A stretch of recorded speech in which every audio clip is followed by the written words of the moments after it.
membahas video pertama yaitu tentang khususnya tentang BPJS Kesehatan dan BPJS Ketenagakerjaan. Untuk itu, ada beberapa materi yang kita bahas tentang BPJS. Yang pertama, landasan hukumnya, iurannya, PBI dan non-PBI, program jaminan ketenagakerjaan, Vaskes tingkat pertama dan Vaskes rujukan tingkat lanjutan. Ya, langsung saja kita masuk pada materi yang pertama, landasan hukum BPJS Kesehatan.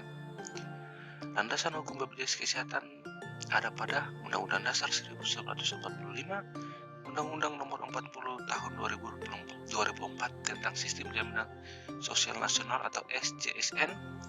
Yang ketiga, Undang-Undang Nomor 24 Tahun 2011 tentang Badan Penyelenggara Jaminan Sosial atau BPJS. Dan yang keempat, Peraturan Presiden Nomor 25 Tahun 2020 tentang Tata Kelola Badan Penyelenggara Jaminan Sosial. Jadi yang terakhir ini adalah peraturan yang terbaru tentang BPJS yang setidaknya teman-teman harus tahu. Berikutnya tentang iuran BPJS. Berdasarkan pasal 34 Perpres nomor 75 tahun 2011, kenaikan iuran BPJS secara rinci menjadi yang pertama, kelas 3 dari 25.500 menjadi 42.000, kelas 2 dari 51.000 menjadi 110.000, kelas 1 dari 80.000 menjadi 160.000 yang berlaku per tanggal 1 bulan 1 tahun 2020 kemarin. Jadi kenaikan kelas ini untuk kelas 3 40.000, kelas 2 110.000, kelas 1 160.000. Jadi itu adalah iuran BPJS terbaru yang teman-teman harus ketahui bersama. Berikutnya mengenai PBI dan non-PBI. Untuk ketahuan teman-teman, PBI ini adalah penerima bantuan iuran dan non-PBI adalah orang-orang yang tidak menerima bantuan iuran. Itu dimana orang-orang itu adalah membayar BPJS secara mandiri. Jadi yang pertama, PBI, penerima bantuan iuran jaminan kesehatan, adalah peserta jaminan kesehatan bagi fakir miskin dan orang tidak mampu sebagaimana diamatkan dalam Undang-Undang SJSN yang iurannya dibayari pemerintah sebagai peserta program jaminan kesehatan. Jadi khusus untuk PBI ini adalah orang-orang yang tergolong dalam fakir miskin dan orang-orang tidak mampu yang dimana iurannya akan dibayar oleh pemerintah. Sedangkan untuk non-PBI ini adalah bukan penerima bantuan iuran, terdiri dari A.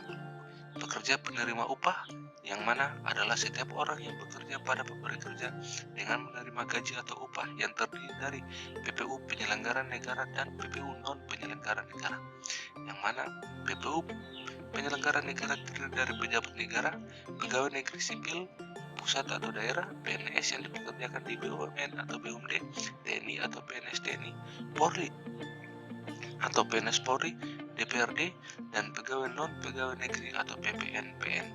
Yang kedua, PPU non-penyelenggara negara terdiri dari badan usaha milik negara, badan usaha milik daerah, dan swasta. Jadi untuk yang pertama ini pekerja penerima upah ini adalah orang-orang yang dengan menerima upah tetap tiap bulannya, baik itu di pegawai negeri sipil, di BUMN atau BUMD, ataupun pegawai swasta yang menerima gaji tiap bulan.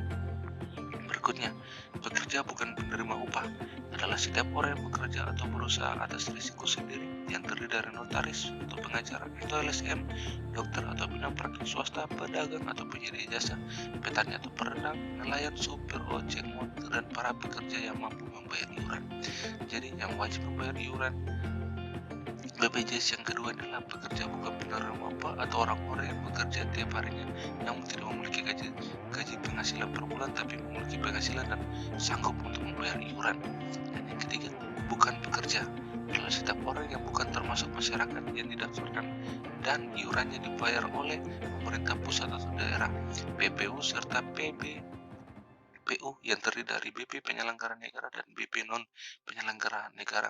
Untuk BP penyelenggara negara terdiri dari penerima pensiun, pejabat negara, PNS, TNI, Polri, veteran, dan perintis kemerdekaan.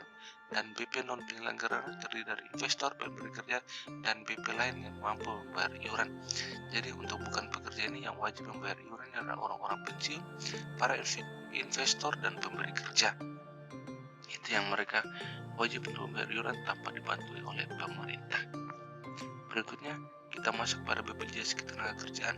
Untuk BPJS Ketenagakerjaan ini pada dasarnya di landasan hukum ini sama dengan BPJS Kesehatan, yang mana Yang pertama, Undang-Undang Republik Indonesia. Yang kedua, Undang-Undang RI Nomor 40 Tahun 2004 tentang SJSN, Undang-Undang RI Nomor 24 Tahun 2011 tentang Badan Penyelenggara Jaminan Nasional atau BPJS.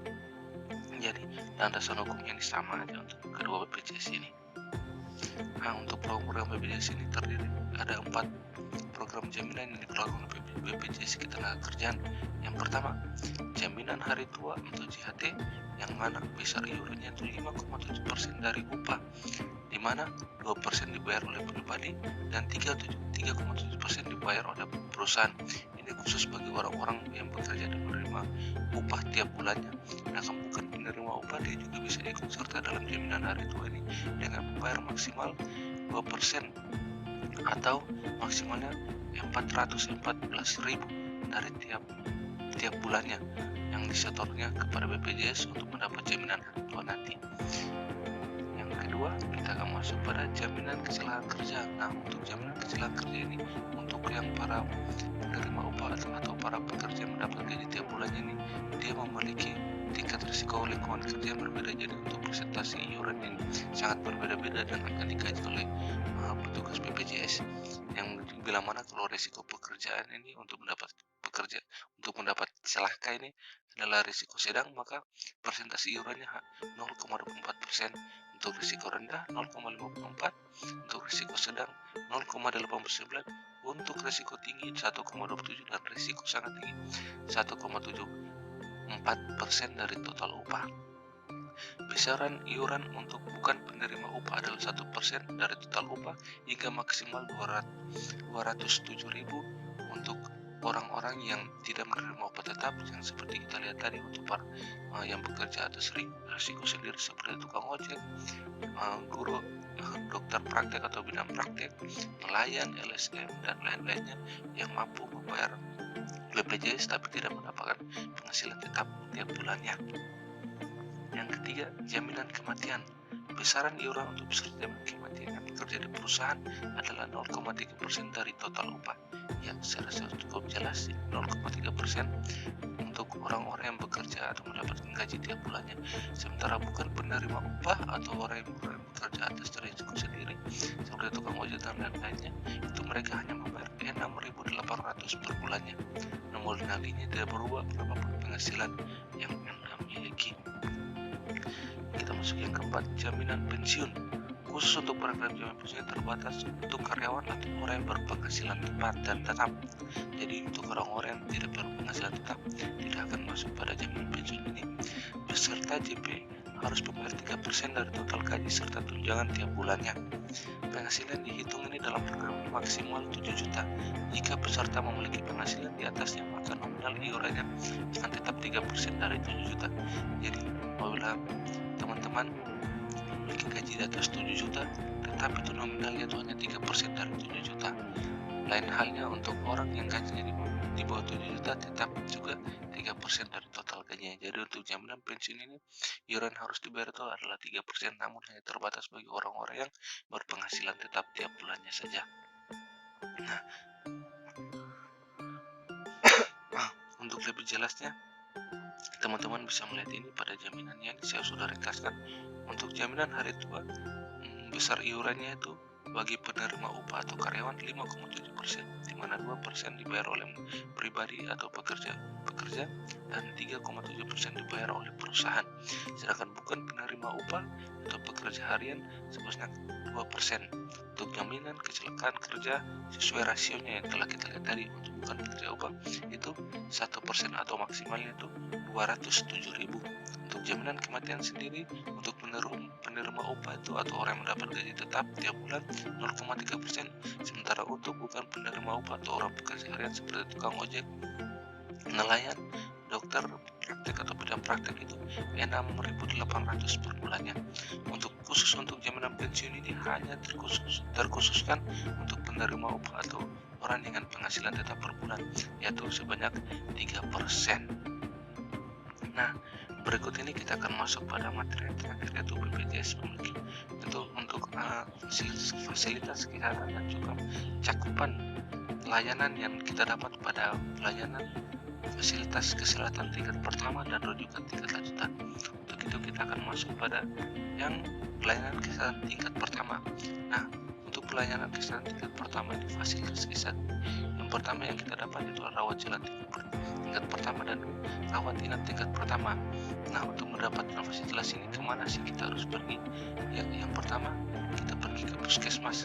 Yang kedua praktek dokter gigi klinik pertama dan rumah sakit kelas D pertama atau yang setara.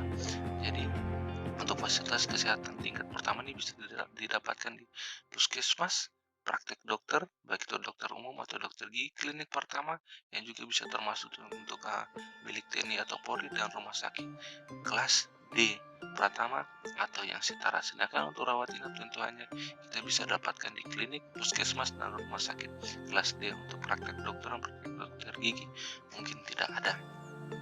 Nah, berikutnya untuk cakupan pelayanannya. Pelayanan apa saja yang bisa dapat untuk pelayanan kesehatan tingkat pertama? Pelayanan apa saja? Yang pertama, rawat jalan tingkat pertama. Ini lebih khususnya sih kalau saya lihat lebih kepada di puskesmas karena lebih lengkap. Kita bisa dapatkan yang pertama cakupan pelayanan penyuluhan berupa promosi dan preventif imunisasi dasar untuk BCG, DPT, HB, polio dan campak. Untuk KB sendiri ada konseling, alat dan pemasangan terkecuali untuk KB IUD atau implan itu di luar PPN BPJS. Untuk screening kesehatan seperti diabetes mellitus, hipertensi, kanker leher rahim, kanker payudara dan penyakit lain yang ditetapkan oleh Menteri.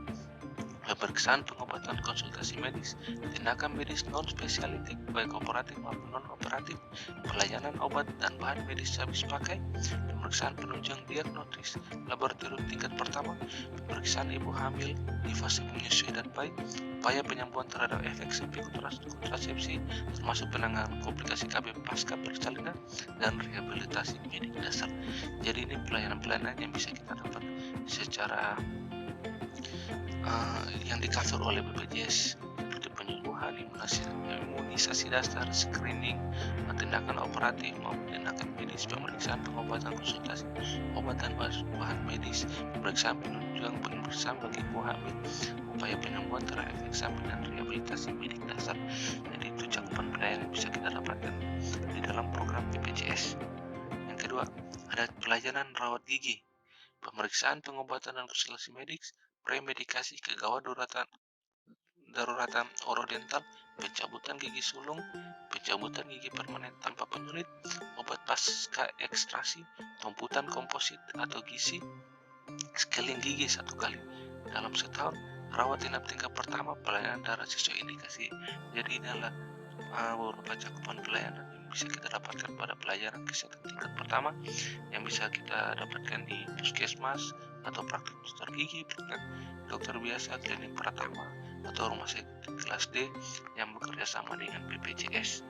Sedangkan untuk yang kedua, pelayanan kesehatan rujukan tingkat lanjutan ini biasanya sudah masuk kepada klinik di rumah sakit. Untuk pelayanan rawat jalan dan rawat inap dapat dilakukan di klinik utama atau klinik yang setara, rumah sakit umum dan rumah sakit khusus baik milik pemerintah maupun swasta yang bekerja sama dengan BPJS. Jadi untuk pelayanan kesehatan rujukan tingkat lanjutan ini sudah dirujuk ke yang lebih besar lagi, yaitu sudah rumah sakit dan puskesmas. Kalau sudah tidak bisa ditangani dan perlu rujukan, maka inilah untuk fasilitas kesehatan yang bisa didapatkan. Yang pertama, cakupan pelayanannya untuk rawat inap tingkat lanjut meliputi administrasi pelayanan, pemeriksaan, pengobatan dan konsultasi spesialis oleh dokter spesialis dan non subspesialis. Jadi untuk kalau pelayanan tingkat pertama itu belum sampai kepada pemeriksaan kepada dokter spesialis, tapi kalau udah dirujuk begini ke rumah sakit yang lebih besar, maka mereka bisa melakukan pelayanan dari dokter spesialis.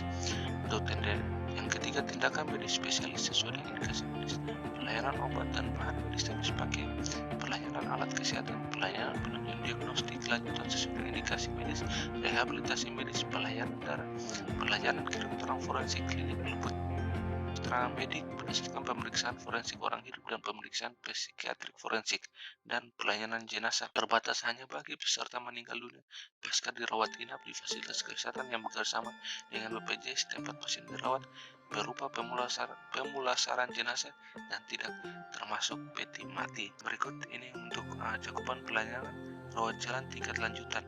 Nah, ini mengenai kelas-kelasnya, ini ada kelas 3, kelas 2 khusus untuk rawat inap ini.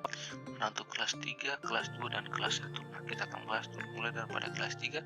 Ruang perawatan kelas 3 bagi yang pertama bagi peserta PBI Jaminan Kesehatan atau orang-orang yang dibayar oleh pemerintah dan juga orang-orang umum yang membayar pelayanan kelas 3. Jadi untuk yang ruang perawatan kelas 3 ini bagi orang-orang yang sudah membayar maupun yang dibayar oleh pemerintah. Yang kedua, untuk ruang perawatan kelas 2 bagi yang pertama pegawai negeri sipil dan pensiunan pegawai negeri sipil golongan ruang 1 dan golongan ruang 2 beserta anggota keluarganya. Yang kedua, anggota TNI dan penerima pensiun TNI yang setara pegawai negeri sipil golongan 1 dan golongan ruang 2 beserta anggota keluarganya. Yang ketiga, anggota Polri dan penerima pensiun anggota Polri yang setara pegawai negeri sipil golongan ruang 1 dan golongan 2 beserta anggota keluarganya. Yang keempat, beserta pekerja penerima upah dan pegawai pemerintah non pegawai negeri dengan gaji atau upah sampai dengan 1,5 kali penghasilan tidak kena pajak dengan status kawin dengan 1 anak beserta anggota keluarganya. Yang kelima, orang umum yang membayar pelayanan kelas 2. Jadi untuk perawatan kelas 2 ini bagi misalnya untuk bagi yang pegawai negeri sipil baik untuk PNS jadi Polri ini itu terkhususkan bagi orang-orang dengan pangkat golongan ruang itu golongan 1 dengan golongan 2. Kelas 1 ini bagi yang pertama pejabat negara dan anggota keluarga, pegawai negeri sipil dan penerima pensiun pegawai negeri sipil golongan 3 dan golongan 4 beserta anggota keluarganya, anggota TNI dan pensiunan dan penerima pensiunan anggota TNI yang setara pegawai negeri sipil golongan ruang 3 dan golongan ruang 4 beserta anggota keluarga, anggota Polri dan penerima pensiun anggota Polri yang setara pegawai negeri sipil golongan 3 dan golongan 4 beserta keluarganya, veteran dan perintis kemerdekaan beserta keluarganya, janda duda atau anak yatim piatu dari veteran atau perintis kemerdekaan beserta pekerja penerima upah dan pegawai pemerintah non pegawai sipil dengan gaji atau upah di atas 1,5 sampai 2 kali penghasilan tidak kena pajak dengan status kawin 1 anak beserta anggota keluarga. Dan yang kedelapan, orang umum yang membayar pelayanan kelas 1. Bedanya ruang perawatan kelas 1 dan kelas 2 bagi khususnya bagi pejabat negara atau PNS ini adalah dilihat daripada golongan ruangnya. Kalau golongan ruang 1 dan 2 mereka hanya mendapatkan pada perawatan kelas 2, sedangkan kalau ruangan golongan 3 dan 4 itu yang pensiun atau masih aktif mereka bisa dapat di kelas 1. Juga kita perlukan para veteran, terus janda duda anak yatim piatu veteran atau perintis kemerdekaan pun mereka mendapat fasilitas merawat inap pada kelas 1. Nah, berikut alat kesehatan di luar tubuh yang dijamin oleh BPJS Kesehatan adalah kacamata, alat bantu dengar, gigi palsu, kolar neck atau penyangga leher, korset atau jaket penyangga tulang, protesa atau alat gerak atau kaki dan atau tangan tiruan. Yang terakhir, alat bantu gerak berupa kurung penyangga tubuh.